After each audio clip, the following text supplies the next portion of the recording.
So of course, welcome everyone. The way that we will be doing this webinar today is I will let each speaker introduce themselves so they can do a better job than I would at introducing their work.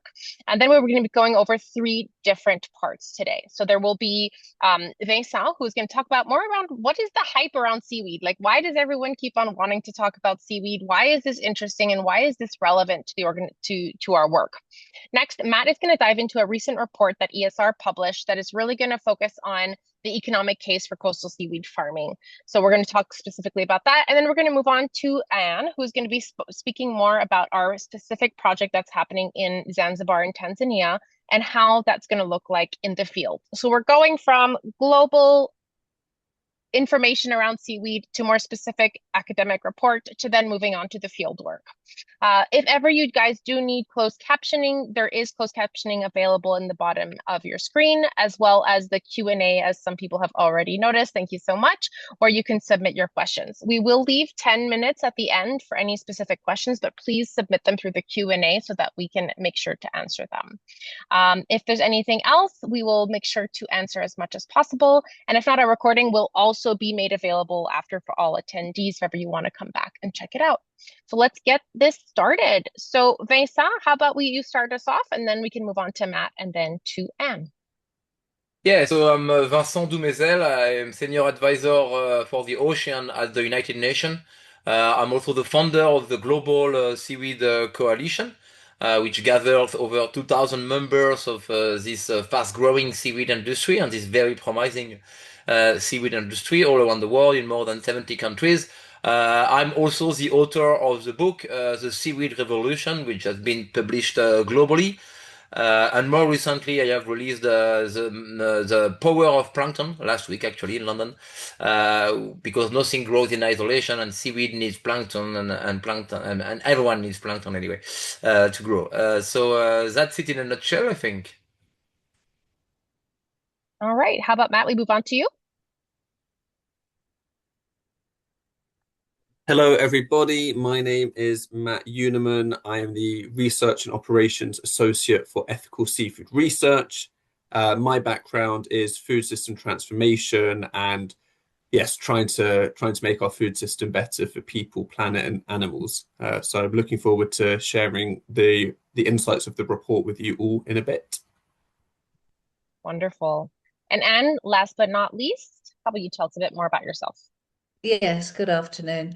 My name is Anne Ruddy. I've been working in the seaweed space for over 12 years, mainly focused in Ireland and looking to see how we can best commercialize seaweed from the ground up to retain all the amazing compounds, but to produce a sustainable seaweed supply chain. That's what I do. Wonderful. All right, so because we don't have that much time, let's go straight into the work. So Vincent, I'd love to ask more details about what makes seaweed so appealing as an alternative to fishing or fish farming. Why is this so important? Well, seaweed is probably the greatest untapped resource we have on the planet right now. If you think about it, we moved from prehistory to modern history back 12,000 years ago when something crazy happened, which is that we invented farming and we became farmers. We moved from hunters-gatherers to farmers, but that was only on land actually. And when it comes to the ocean, we are still hunters-gatherers. We are still in the Stone Age. And to prove this, I have these figures which say that 70% of the planet today is covered by ocean, and they contribute to less than 2% of our food. So we leave 600 million people starving, and we only use a third of our planet.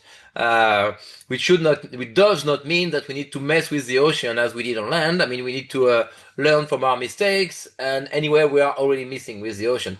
And that's the beauty of it as well. If you want to repair, I mean, seaweed being the lowest trophic level in the ocean, if you want to repair the ocean, it's the best place to start is seaweed. So all in all, if you think about seaweed as something smelly, slimy, and unsexy, it's time to get over it because seaweed is a future for all of us. Just to give a few about what is seaweed. So seaweed gathers a very, very wide range of organisms They are all edible. That's one good thing to understand. You can pick up seaweed, fresh seaweed on the beach, and they will be always good for your body. But that said, they are very, very different.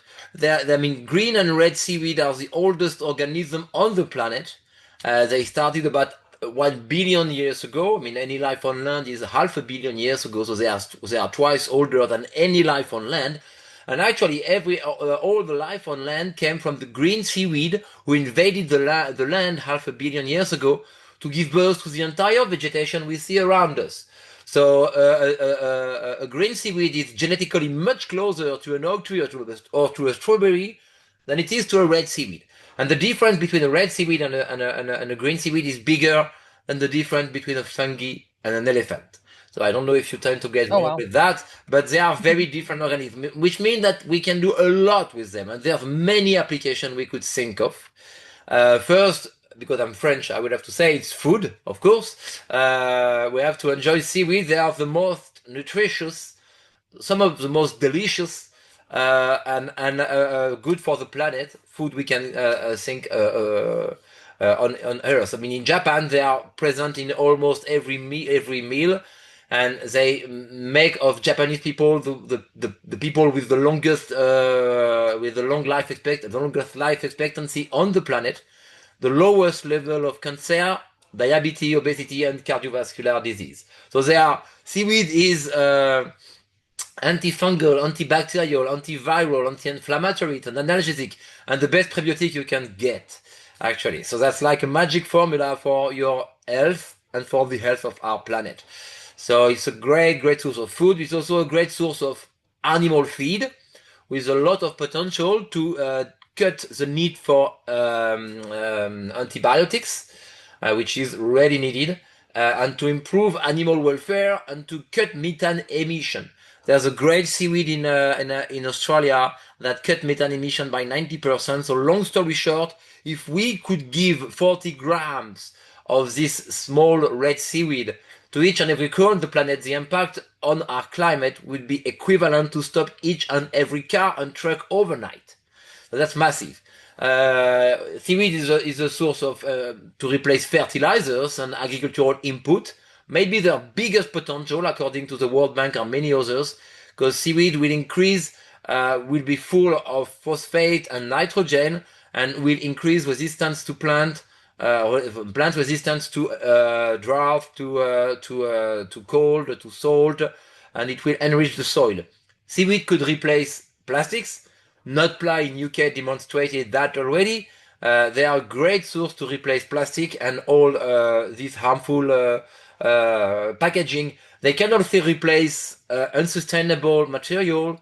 Think about cotton that need a lot of water and a lot of pesticide and a lot of herbicide.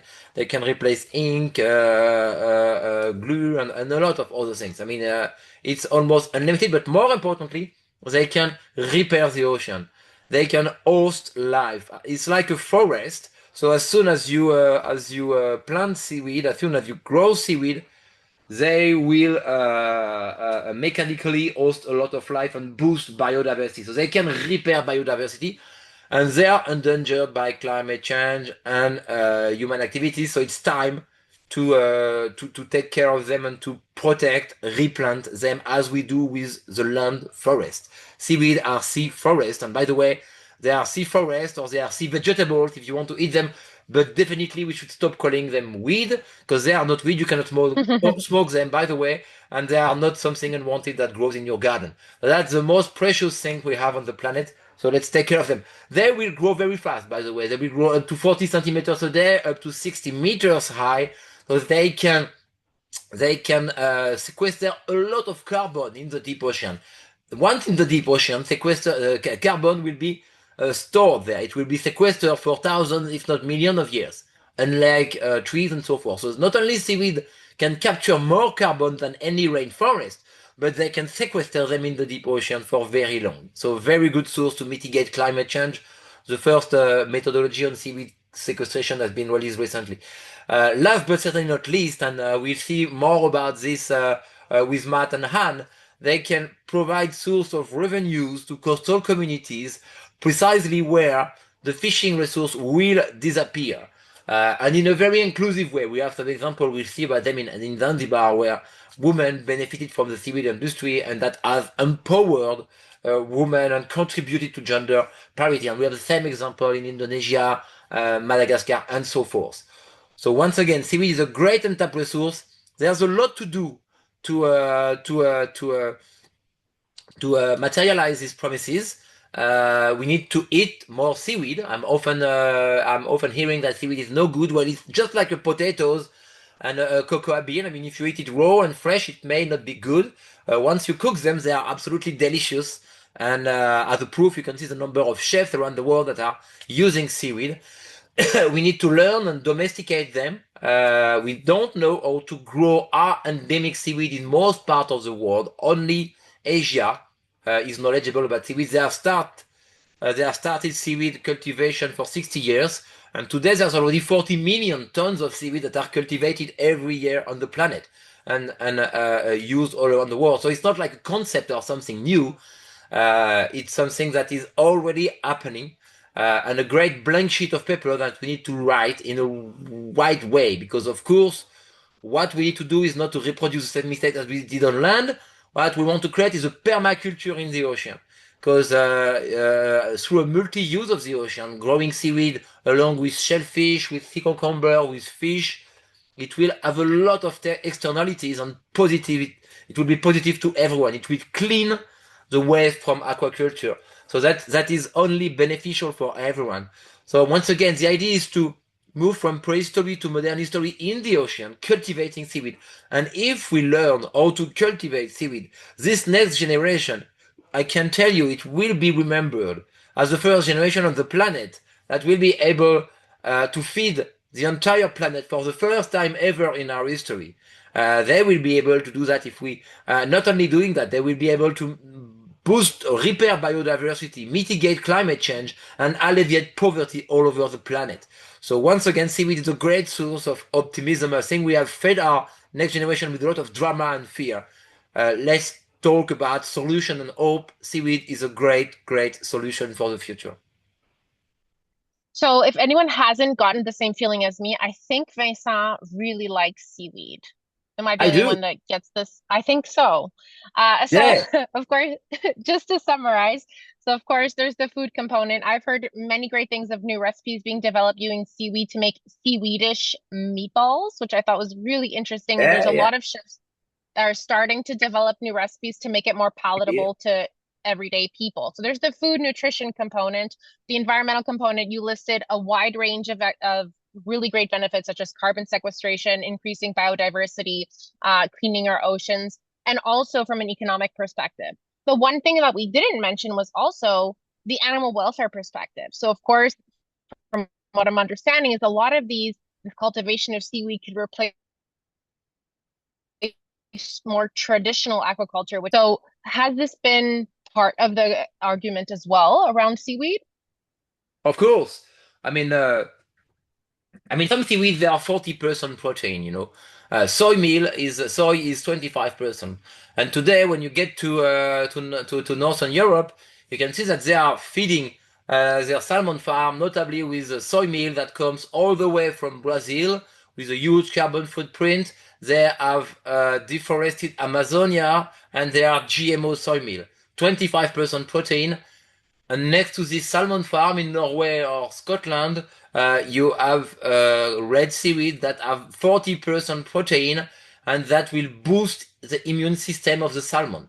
So let's be clever, and there's a lot of progress on that, and all the big from the salmon, the big fish, I should say, from the salmon industry have moved to this solution and are investigating at the moment how to grow seaweed farm next to the salmon farm so it can clean their waste and provide a source of direct or indirect food to the salmon while boosting their immunity and cutting the need for antibiotics. There's a lot of prototypes around this. We are still to move to the commercial scale, but just like anything in the seaweed world, because we are so new, it needs a lot of training, building capacities, and a lot of funding as well, because we need to start something from scratch. So it requires a lot of effort. We are starting a whole supply chain from scratch.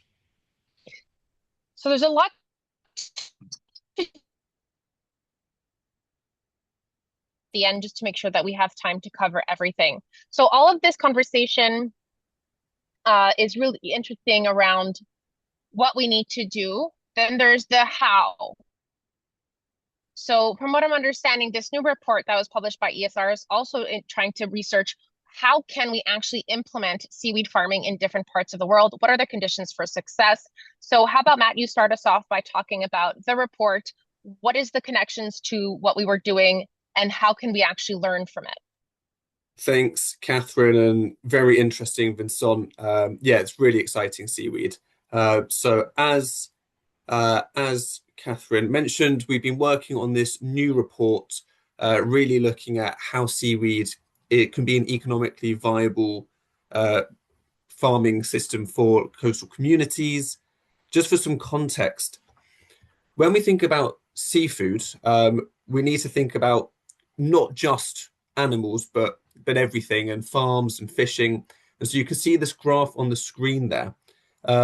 Since the mid-1970s, we've been increasing the amount of overfishing that we've been doing.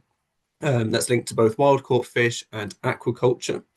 And this graph you'll see as well from the 1990s, that kind of navy bar has been increasing and increasing. So we're farming more fish, we're increasing the amount of fish stocks which are being overexploited. And at the same time, more excitingly for this webinar, you'll see that the seaweed production is also increasing and increasing very, very rapidly. The seaweed industry has roughly tripled in volume over the last couple of decades and now accounts for around half of all marine aquaculture production globally.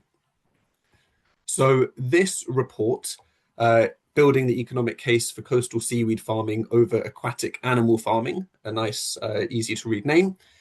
We look at a range of different factors where we can contrast seaweed and fish farms. So I'll go into those in more detail, but to summarize, it's economic, environmental, social, and then the welfare case as well. And I'm sure Kat will be able to correct me if I'm wrong, but the summary report will be distributed to all attendees shortly and will be available on our website to review in more detail. Just if ever those who are interested, I already shared the link in the chat. You can click on it. It is available on our website. And we will also be following up with an email where you can access it as well. So no need to step away from the webinar if you don't need to right now. Thank you. So the first part we look at in the report is the environmental comparison. And what we see really is that seaweed is a superpower. So as Vincent mentioned earlier, it sequesters carbon. It grows really rapidly. It creates this 3D habitat which fosters biodiversity for a range of animals. It's really good at absorbing nutrient runoff, which we're having increased pollution from on-land farming and fish farming as well. And it's very passive. It requires no external inputs, so the carbon footprint's very low. Whereas if we look at animal aquaculture, instead of absorbing waste, it generates waste from the excrement from the fish and all the runoff. It relies heavily on external inputs. So I mentioned earlier about that overfishing. Many fish farms rely on captured fish and farmed soy, as Vincent mentioned, whereas seaweed doesn't. And because of the pollution, it contributes to eutrophication and disease outbreak.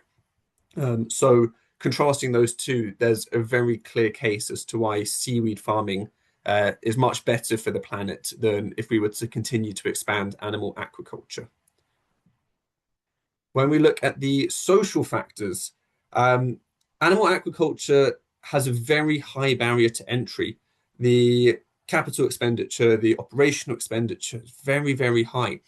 And what that means is that, yes, there's the opportunity to create many jobs, but you need to have a lot of money to start it. And many subsistence fishing communities just don't have that initial capital. On top of that, it's very male dominated, animal aquaculture. And if you think about kind of the wider social ecosystem, the expansion of intensive animal aquaculture often displaces traditional fisheries. you'll see that whether it's the actual farm or the wild fish being caught to feed the fish, it's quite an issue on the west coast of Africa. Seaweed, on the other hand, is much more accessible to typically marginalized communities, women and lower income families, because you don't need that much money to get it started. And yeah, it can also improve access to collective bargaining. One of the things we go into more in detail in the reports is how really trying to capture as much value at the farm as possible helps, because with quite a lot of industries, there's a small amount of very powerful players who capture a lot of the value. But having this new seaweed farm gives these seaweed farmers in these communities better access to collective bargaining. If we look at the economic comparison, I touched on it slightly. The seaweed market is big, but you need, in order for the income to reach those people who are farming it, you really need to focus on local processing, because the differences in income can be 15 to 20 times higher income for those that are doing the local processing themselves versus those that are selling it as a raw input. Seaweed's got a lower barrier to entry. I mentioned the capex and opex costs. However, there's more of a limited market than there is for animal aquaculture. Most people would happily eat fish. As Vincent mentioned, if you were to offer someone a bag of seaweed, they might not know what to do with it. But I was happy to hear that there's an increasing number of chefs and restaurants and food businesses that are incorporating seaweed into their day-to-day offering. If we take a look at animal aquaculture, it's a much more established market. It's very global.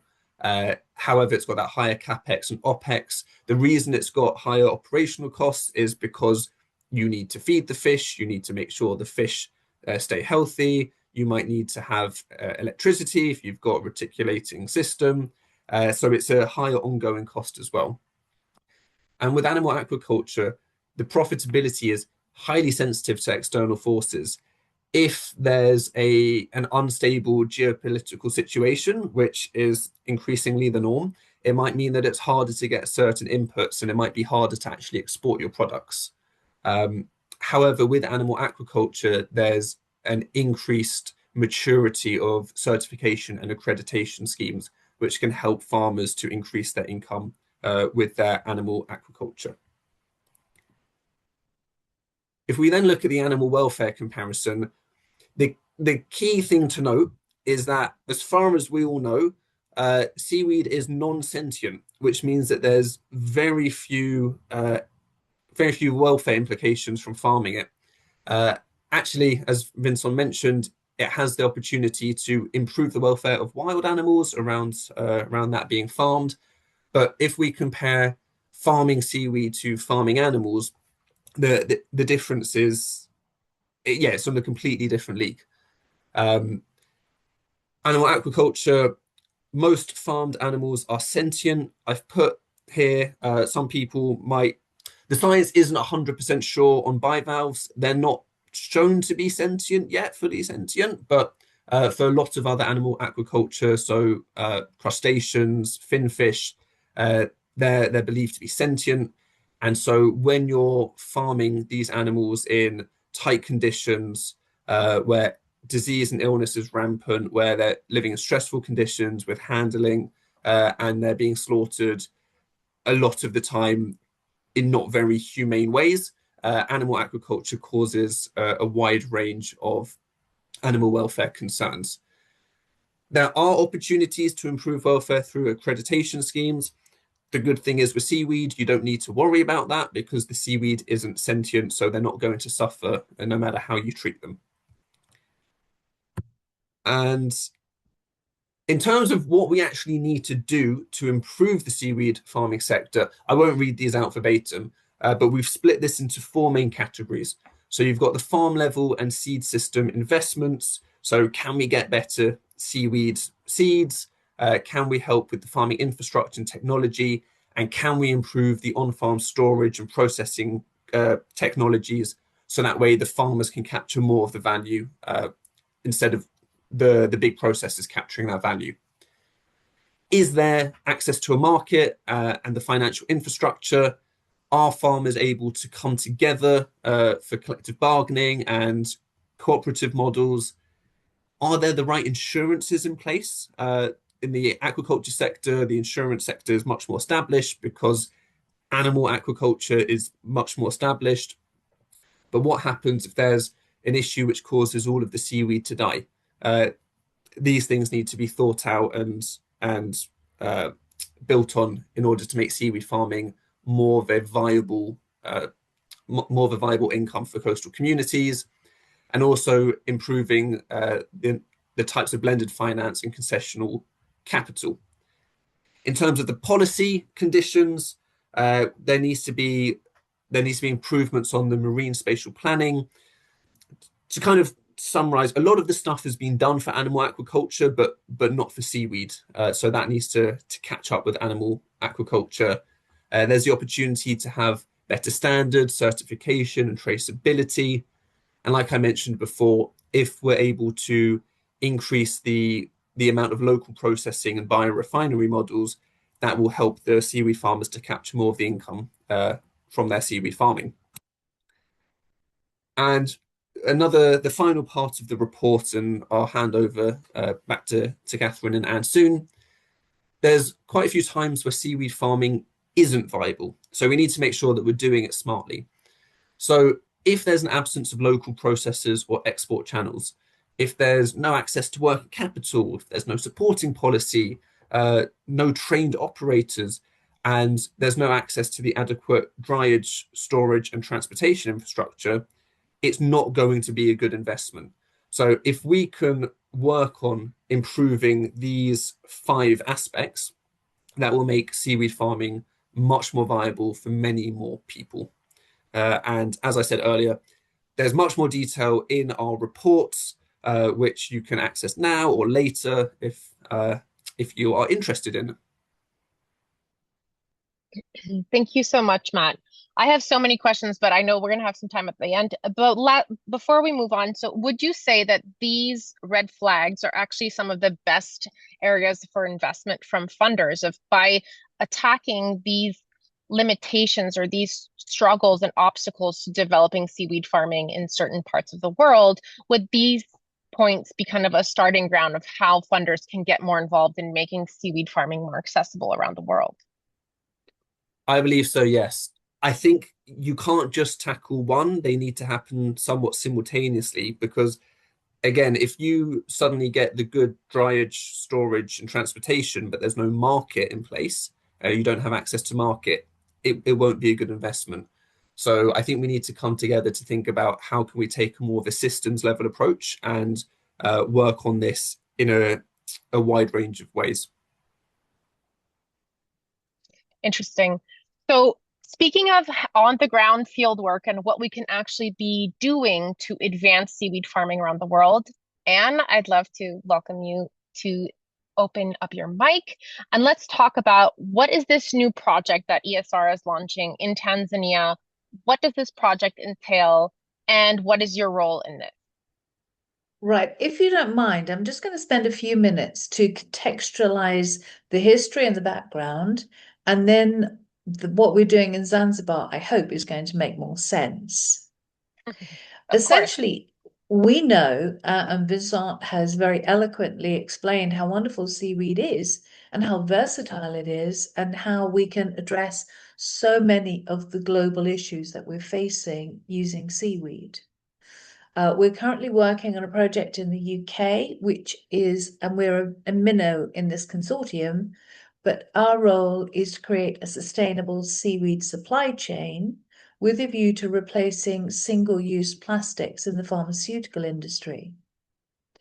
So if we can use seaweed, which will biodegrade, it will actually enhance the quality of soil rather than be a detriment.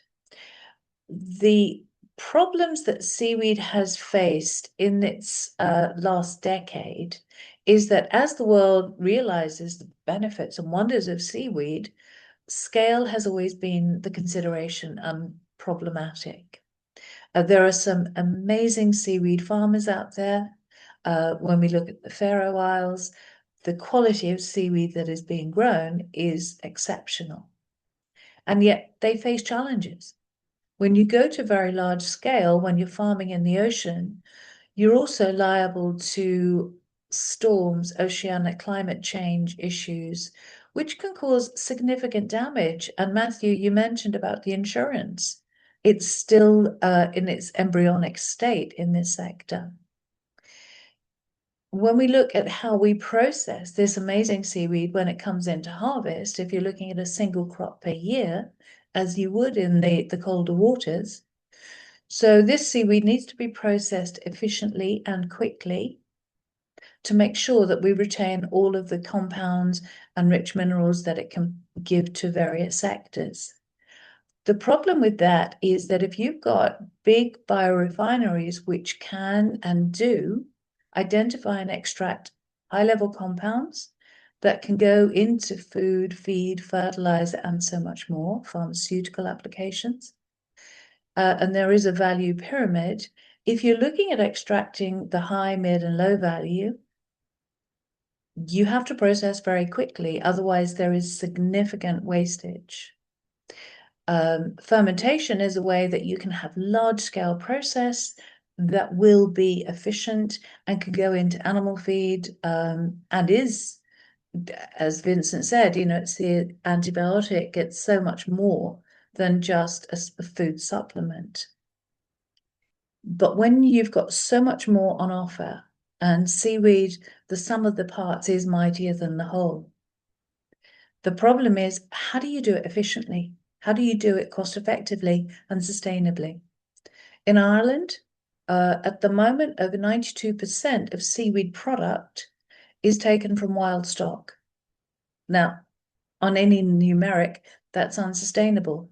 The ocean cannot keep replenishing and replenishing because demand is increasing, particularly in food and fertilizer as the primary products in that sector. So I've been working with my harvesters over the past decade. This is in Ireland. And on one of my sites that I have for cultivation is it's an extreme site. It's known in Europe as a survival site because it takes the brunt of the Atlantic storms. Indeed, when I put my first structure in the ocean, and this is a towable floating seaweed farm, so that it could be seeded close to shore, towed out to a designated site using different sizes of vessel, so it brings in the fishing community where they are so desperate to have all of their investment in generations of building up their assets and skills to repurpose, as Vincent very, very, very clearly said, going from hunter-gatherers to farmers. Now, we did that transition as a human race over many generations. We need to move more quickly. So we need to complement the existing fishing communities with additional income that they can generate whilst supporting a healthier ocean and enabling them to have multi-trophic aquaculture, for example, but also seaweed creates a spawning ground for new fish. So it gives them a future where there will be more fish. We are looking to repair the ocean. But the issue here is that what we're trying to do is to create lots of small-scale towing structures that are pre-seeded, so we know that we only use local seaweeds. We don't introduce any foreign seaweeds. And we bring the fishing community into the seaweed sector. But we need to process. We need to do it effectively and add value because we're putting more mouths to feed. The second part of my cunning plan is, having grown more, we need to process it. We need to process it effectively and immediately. And the work I've been doing, looking at the UK model, is producing a microprocessing unit whereby we bring the process to seaweed and not seaweed to process. Therefore, where we get, if you have dried seaweed, you're already reducing a lot of the goodness. If you think of seaweed like a cucumber, It's only 10% solid matter, the rest is liquid. But at the moment, if you dry seaweed, you're losing 90% of the biomass. What we've been working on are processes whereby we capture everything in that seaweed. We make sure that we break down the cellular structure, we release the nutrients into a liquid, and we can validate the quality of that and validate the immediacy of process, increasing the TOC, which is the total carbon, total organic carbon, but also the nitrates. We know this early process works. So not only do we increase the value because we get more of the good stuff, but we increase the volume because we create a commodity from the moisture. So we're not just drying it and reducing it down to it's less than 10%. And what we've evidenced the work that we've done using the traditional seaweeds that we might see around Scotland and Ireland and the UK. And we've got all of the evidence that's building. We are now producing the same demonstration units in Zanzibar. And working with the team at ESR, we are working with local communities, we're working with universities, producing a replica of the demonstration unit where we take fresh seaweed straight from the ocean and we process it. The vision is that we will have, once we've evidenced the quality of the output, that we can take to local communities to say, how do we put this into your food, for example? How do we put it into pet food? How do we put it into fertilizer, into alginates? Because rather than dry it and sell it cheap, let's make maximum use for local, regional, national application. And if we can extract the high value qualities, let's look at the export markets. But lots of small creating big. And Matthew pointed out that what we do need is we've got to find the markets. So we have to find the market, but this is on a franchise basis. So it empowers local communities, individuals, fishing families. We buy the output from them, homogenize it, add further value, and then liaise with industry because we can start to reach the scale that industry needs with quality validation that we can say we can start this delivery supply chain. It's still early days, so hands up, we're still working through the process, but the results so far have been exceptional. The response we've had from local communities is that, and we're not going to give them any smoke and mirrors, it is what it is, and we show them, we talk them through the process, and they are with us. We are getting really strong results. So for feet on the ground in Zanzibar, there's still a little way to go, but watch this space. Thank you so much. I feel like there's so much information coming into this webinar. It's almost hard to, I have so many questions written down. My pages are full. So from what I'm understanding is the research report that Matt was talking about is kind of building the landscape of what we need to move forward.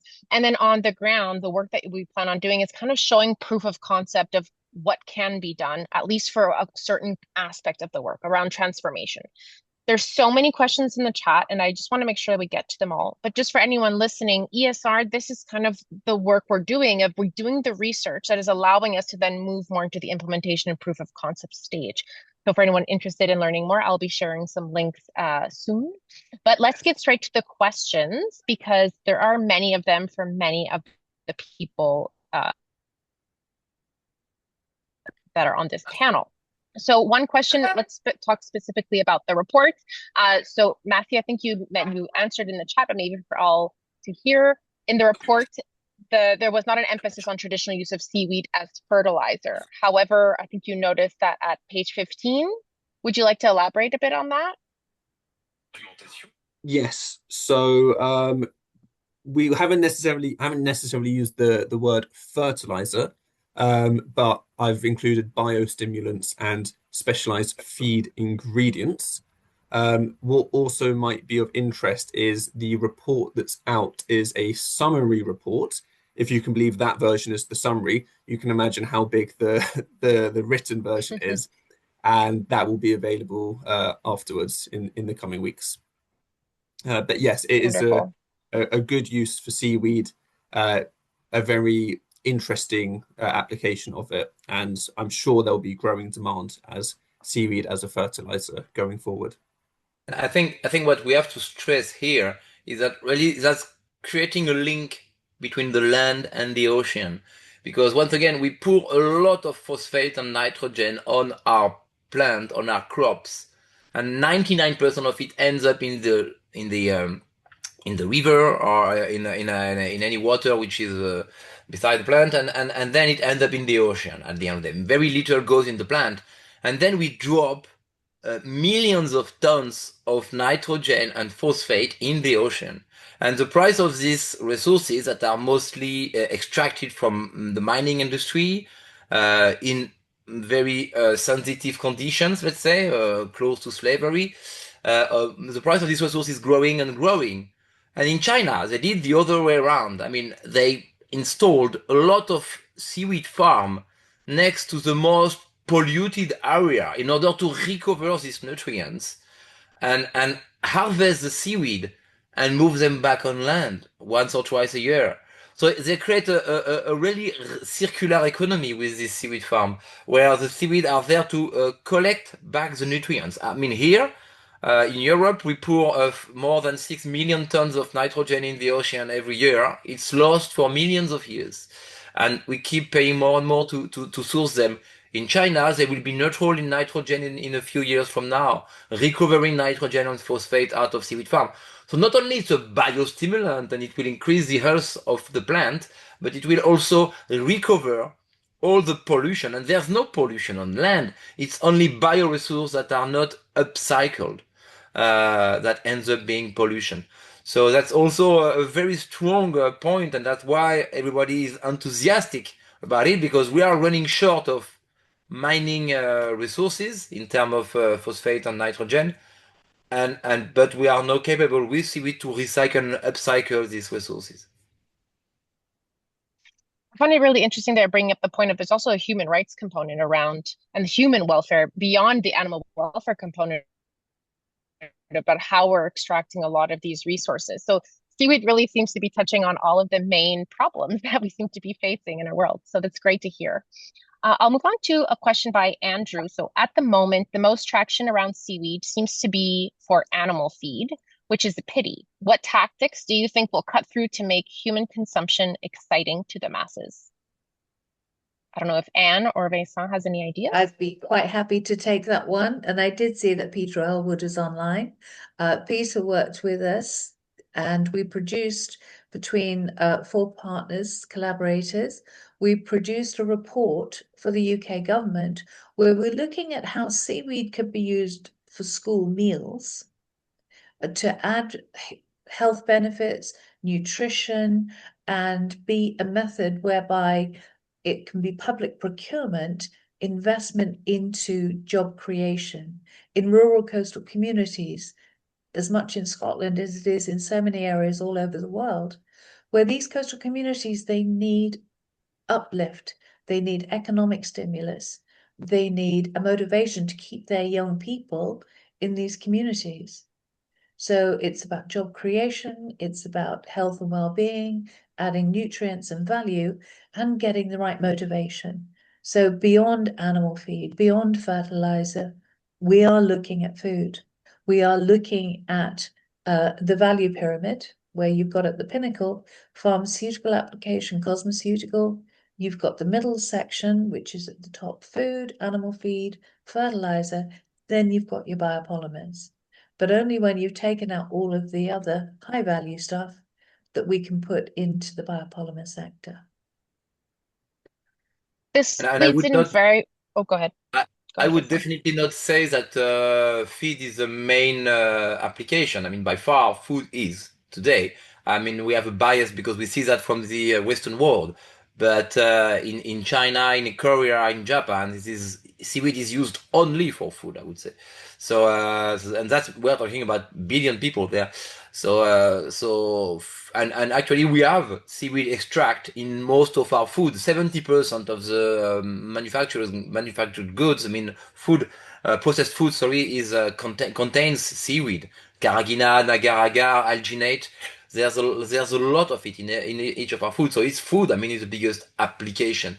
And I think to spread the message and to sing this seaweed gospel, we need to do it. We are all seaweed activists. We are all environmental activists. Each time we eat and we drink, we vote for the world we want. And if we learn how to cook seaweed, if we give them to our friends, to our children, to our family, that's the first part. It's not about them, government. It's not about them, the industry. We should not wait for them. We should be the driver of this change. In each of our house, we need to get into organic shop, buy seaweed, and cook them. There's a lot of chefs. There's a lot of influencers that are hot for that. So we should look at them, hear from them, and of course, it would be great if Kim Kardashian or someone like this could say that seaweed makes you feel good, you know. And but if you have a mobile, let me know. But otherwise, I mean, we are doing at best. And I think writing book, doing medias, interview, and webinars like this is the best way to promote the story. Amazing. There's so much left to do. But yes, if Kim Kardashian could just share Yeah, how seaweed is great for her skin, let's try to get that is happening, your guys. is your cousin, is she? No, unfortunately, I guess. So, and to kind of one of the questions in the chat kind of talks also about the potential from a community perspective. And Fahia, she mentions in Tanzania in particular, the seaweed farming is dominated mostly by women of a certain age, so on average around 45 years old. What are some of the methods that are used around the world to increase participation of youth in farming? So you're talking about building these communities of getting youth involved for economic development. Have you seen any strategies that have been used? I think it is a question of driving strategy. Now, at the moment, when you're looking at processing seaweed in large scale, it tends to be industry dominated, and the industry will look at the world, large scale farming, large scale processing. What we're doing and what's happening in Tanzania are women farmers, but they're not making the value that's been demonstrated many times over. If we can empower them, if we can, not just the local communities, but then they can share their knowledge to the next generation and offer them credible opportunities. They don't have to, as in Ireland, that the transition when young people they hit a certain age because they have nothing to keep them in their local community. Communities are dying, they can't retain doctors and dentists. Whereas if we can retain our young people, attract them, give them credible work, scientific work, something where we can stimulate artisan companies, producers. I was in Tanzania in October, and they had the most amazing products made with seaweed. But volume has always been the key. We need to get volume into industry so that we can start to stimulate these markets. I came away with a wonderful seaweed porridge. Now, that as a school meal is incredible. You're adding a lot of nutrients and you're stimulating a market. But also, what you're doing is creating job opportunities for the next generation. And by working in tandem both with the floating farms, we can engage almost the family, because traditionally it would be men on fishing boats. They could play a part in bringing in seaweed, particularly as ocean temperatures rise. And there is a threat to warming oceans, and it does impact on the quality, if it's even surviving, of the seaweed that's farming. But if we can have towing units engaging the fishing community out to cooler waters, getting a better quality seaweed when they tow it back, then it's the women farmers who have seeded, they're then harvesting, and it could be the next generation that are working with the processing and the marketing and the opportunities that they can create. So I get on my soapbox as well. It's not just Vincent. Seaweed is one of those things, you get obsessed with it. Like horses. If you've met horse people, they love horses. So it's like the seaweed is the horse of the aquaculture world. A seahorse. Um, a seahorse. Ta-da, we found it. Okay, so we have a very technical question by James from Equal Kenya who's asking, can seaweed or this model be replicated in freshwater inland water bodies, such as in damped areas besides the sea? Is it invasive? I don't know if Vincent or Yeah, Anne would yeah, have an answer for that. it's likely to be if we put that in fresh water, lake, and so forth. It may create some disruption of ecosystem there because of close water, and also it will lead to some kind of concentration of pollutants and so forth. So, and also the diversity in freshwater is way smaller. I mean, we only have green seaweed, which are very interesting, the green seaweed, but that's one third of them. And once again, the potential is really in the ocean. That's where we are not we should not fight for the use, and we should have a lot of space. So let's learn first to do it in the ocean. That said, land production can be interested in ponds with salt water for some very specific type of seaweed that have a very high value added. Some those who are used in medicines or in cosmetics. You don't need a lot of them. You need very high quality. So why not to do this on land? But let's say the mainstream one has to be done in the ocean. There are a couple of very successful instances where the higher value ulva, for example, green seaweed, was produced on land in a race system, and it was used for feeding abalone. But now the seaweed growth is so strong and so healthy, a lot of the abalone farmers are actually switching to how they can process and maximize the value of the green seaweed. Equally in Ireland, they're having some very successful trials on commercial scale growing of dillisk or dulse, depending on how you pronounce it. So we can look at land-based, but it has to be controlled. We certainly don't want to have anything invasive or anything that's going to cause a problem further down the line. And I can So say many that answers. Andrew meatballs are very good. He's going on the chat. I tried them in New York and they are incredible. Seaweed Free meatballs. promotion here. Yeah, Um, I will need oh, promotion for the innovators. maybe we can feed some to Kim Kardashian. Yeah. Let's get them delivered. All right, we have a couple minutes left. There is a question around research gaps. So Billy asks, what research gaps remain that we can still fill around the question of seaweed? Well, I feel Uh, domestication is a sorry, Han. Domestication is a big gap. I mean, we don't know the reprodu out of 12,000 seaweed, we have domesticated about 20 of them, and mostly from Asia. So you were talking about dulse or delica or nori. I mean, the most precious seaweed in the world is the nori that is wrapping the sushi. So far, only Korea and Japan know how to grow them. We don't know how to grow their European cousin. So that's a big deal because I mean, there's a high demand for this kind of seaweed, and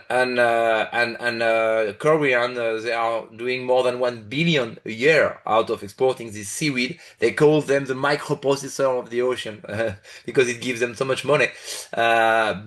But they are the only one almost with Japan to grow them. So the domestication is really a big deal, and it's very complex because they have 1 billion years of evolution. So they know how to defend from their environment, but it's very complex. So we need to understand that complexity, which leads to plankton, by the way. And then I think as mentioned by Anne previously, the biorefinery stage is also a bit complex. We need to learn, or because not all seaweed in texture or in taste will be good to eat, but they are very nutritious and interesting. So we need to extract what we need. I mean, the biostimulant, the nutraceuticals, the polymers, and we need to do it in the right way. I mean, we should not use chemical product to do that. We should use like enzymes and bacteria to reproduce what is done in our guts or in fish guts. when they extract what is needed and they release the rest. So that's really why where we need to improve is about domestication, getting the right yields, and know how to extract the value from seaweed. Incredible. So I think we might have time for one quick last question before we end, and then I'll just close the webinar. Peter asks if it would be helpful if Anne or Vincent could quickly explain the curse and blessing of iodine in seaweed. Yes, Peter spent a chapter on this in the report. He has put it in the chat, so please download it. It is an amazing report. Iodine is something that is lacking in so many diets, but it is pivotal because if you have too much, it's actually damaging to physical health. So we need to make sure that we get the balance right, and food safety and labeling is absolutely key. But seaweed is an amazing source for iodine, and it will make a big difference to overall health and well-being. We just need to make sure that we understand the risks and that we clearly label and make sure that people are aware of it. It is, in terms of gaps in research, we do still need to work on that. We still need to, as Vincent pointed out, we need cascade extraction to make sure that we get true value and to make sure that we, in my case, my approach is very much bottom up so that we can get volume and scale to meet industrial needs as many more products are coming online and the demand is only going to increase. What was to say here quickly that there was never any case of problem using the full seaweed with regard to iodine. It's only happened when you use extract like pills, pills of iodine, and for those so we should be very careful on that because, as mentioned, I mean, we are all deficient in iodine. Will lead to a lot of problems, physiological problems, and we are very familiar with all of them actually, like hunger or stress or lack of sleeping capacities and so forth, being tired also. So I mean, we are all deficient in iodine, and was to say as well that the regulation in Japan and Korea authorize 100 times more iodine in their seaweed than we do in ours, which is totally nuts because, I mean, they are eating seaweed every day. We are eating seaweed never. And still we have a very, very stringent regulation on iodine, and we maintain very low the tolerance for iodine while we never experience any problem with full seaweed, and also it's the same. I mean, some seaweed are rich in iodine, some have very little, if any, iodine. So we should not be confusing things. And let's say, all in all, you have very little risk, except you have a big thyroid problem. You have very little risk by eating seaweed, or if any. Okay, the questions keep on coming in, but before I do notice that we are at time and I do want to be mindful and respectful of everyone's time. So for those who haven't had their questions answered, I definitely invite you to connect with Vincent and Anne. I shared their links towards their LinkedIn. If Vincent and Anne, if you would like to share another way to reach you, you can find their websites as well in the chat.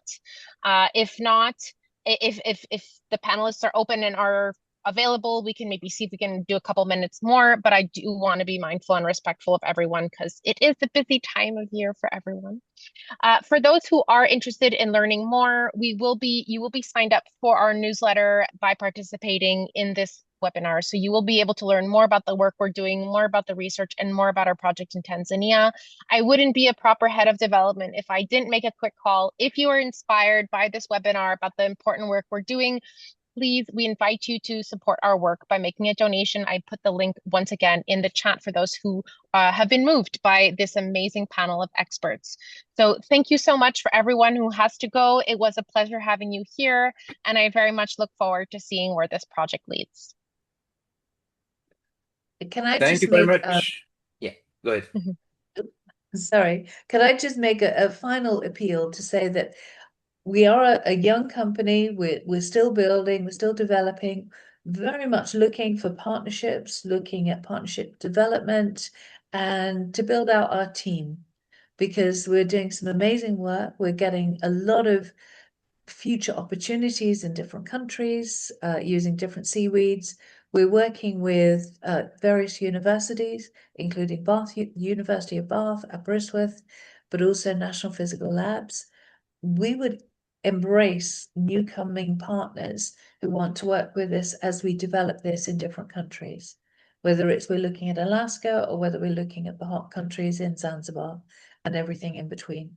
So please join us.